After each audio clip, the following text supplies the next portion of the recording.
मीरा कुछ दिन अपने मायके में सुकून के पल बिताने के बाद जब ससुराल लौटती है तो उसका स्वागत उल्हानों से होता है।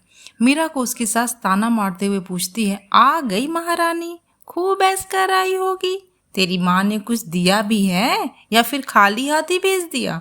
मीरा मुस्कुराते हुए कहती है, माँ ने बहुत कहा था माँ जी, लेकिन मैं खुद ही खाली हाथ चली आई। यह बात सुनकर मालती उसकी सास गुस्से से लाल हो जाती है। मालती के लिए रीति रिवाजों का मतलब है मायके से उपहारों की एक लंबी सूची। उसे ये बात हजम नहीं हो रही थी कि बहू खाली हाथ आ सकती है। वह डराती है कि खाली हाथ आने से लड़की की माँ बीमार हो जाती है। ऐसा कहकर वह मायके वालों को लगातार दोषी ठहराती है। मीरा चुपचाप अपने माँ से 5,000 रुपये सास के अकाउंट में डलवा देती है ताकि बात यही खत्म हो जाए। लेकिन ये तो बस शुरुआत थी। हर आने वाले त्यौहार, हर खास दिन पर कविता की मांगें बढ़ती जाती। दिवाली आता तो मिठाई मांगती, होली आता तो कपड़े, और जब भी करवा चौथ आता तो वो बोलती, मायके से ही सास और बेटी दोनों को साड़ी आता है, तभी करवा चौथ सफल होता है। यहाँ तक कि मालती अपने जन्मदिन पर भी बहू के मायके को नहीं छोड़ती।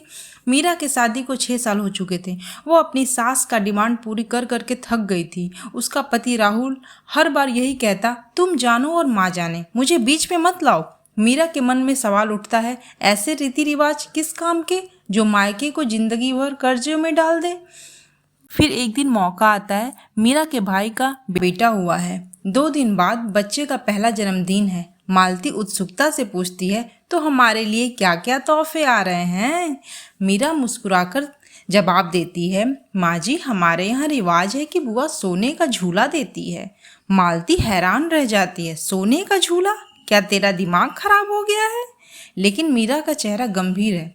वह कहती है, अगर बुआ झूला न दे तो सास की उम्र घट जाती है, लोग तो यही कहते हैं।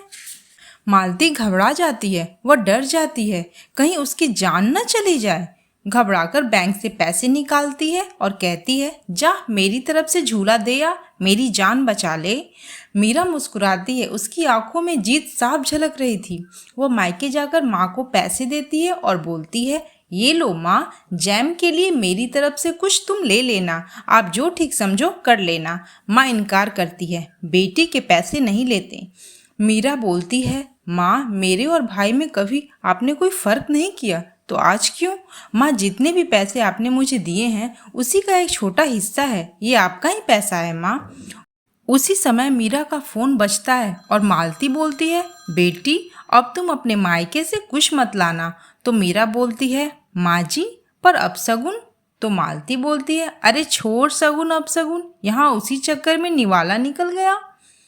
इस कहानी से हमें यही शिक्षा मिलती है कि हमें दूसरों से उतनी ही उम्मीद करनी चाहिए जितनी हम खुद उनके लिए कर सकें।